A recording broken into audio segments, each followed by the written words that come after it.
Hey guys, welcome to this video. Today we are going to talk about various types of string formatting in Python and comparison between them. And by the end of this video, you will get to know which one is more efficient. So let's begin with the first one. So first and most basic way of formatting is concatenation using plus operator. In this way of formatting, we just place strings with plus operator. As in this example, we have placed 3 strings with 2 plus operators between them. The most important point to note here is that all the operands of plus operator should be string or should be typecasted to string. Otherwise, it will throw type error, as in this example. Age is of int type, so it is showing error. Type error can't convert int object to str implicitly. So we have to typecast age in string using str. Next one is percentile formatting. String objects have a built-in operation which can be used to format string. It is a C-style formatting of strings. As in this example, we have passed name with percentile operator, so the value of name will be placed at percentile s. If we have more than one variables, then we have to pass them in the braces and the value of variables will be placed accordingly. Like here, in place of first percentile s, the value of name will be placed, and in place of second percentile s, value of age will be placed. The point to note down here is that we don't need to explicitly convert age into str type. It will be handled by the Python itself. The main drawback here is that percentile formatting behaves abnormally for some data types. As in this example, it is not working properly for the tuple type variable. The next one is str.format. This is comparatively newer way of formatting than previous two discussed. It was introduced in Python 2.6. Here the replacements are marked by curly braces and the value of variables will be placed at curly braces. As in the first example, we have placed empty curly braces.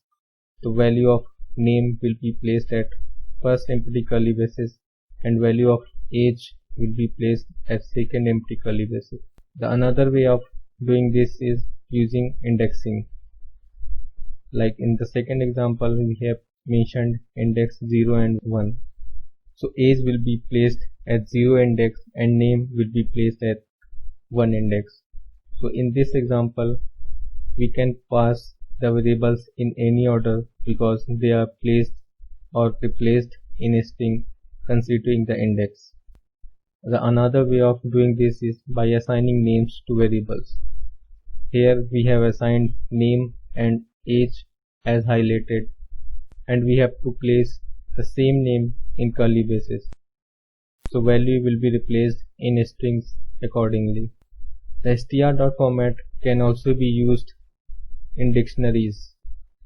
As in this example, we have dictionary temp, so we can pass dictionary using double stick operator. So the value of name will be taken from dictionary and will be placed in the string, and the same way it will be done for age. Here also we don't need to convert explicitly the data type. As in this example, the age is of integer but we haven't typecasted it. The last and the most recent one is fstrings. It was introduced in Python 3.6 and also called as formatted string literals. In this, f is placed at beginning and curly braces containing expressions to be replaced with their values. As in this example, the f is placed at beginning and name and age are placed in curly braces. So during execution, the name and age will be replaced with their values. As f strings are evaluated at one time, we can put any valid expression in them. As in this example, we have placed a arithmetic expression in curly braces. So during execution, it will be evaluated and it will print the evaluated value. The another point here is that f strings can also be used with methods. That means we can call methods using f strings. As in this example, we have two methods welcome, and .lower. Welcome is a user-defined method and .lower is inbuilt. And we can see fstring is calling both the methods properly and showing us output. Fstrings can also be used with multi-lines. Like in this example, there are two fstrings placed inside braces, and during execution we can see the output of both strings will be concatenated implicitly.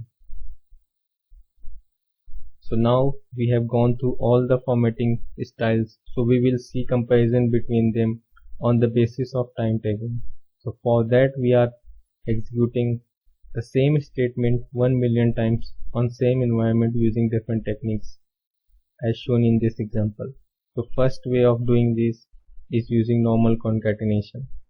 So here it is taking time around 0.5726.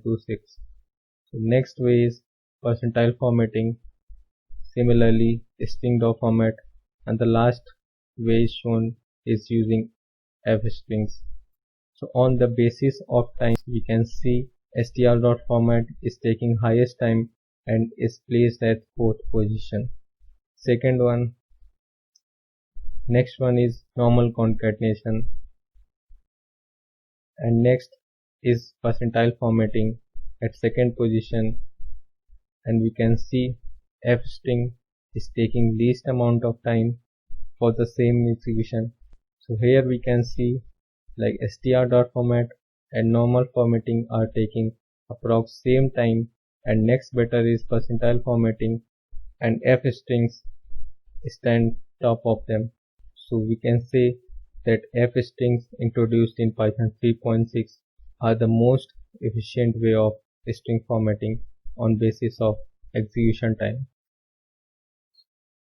Thanks for watching. If you liked this video, hit the like button and please let me know your feedback suggestion in comment section.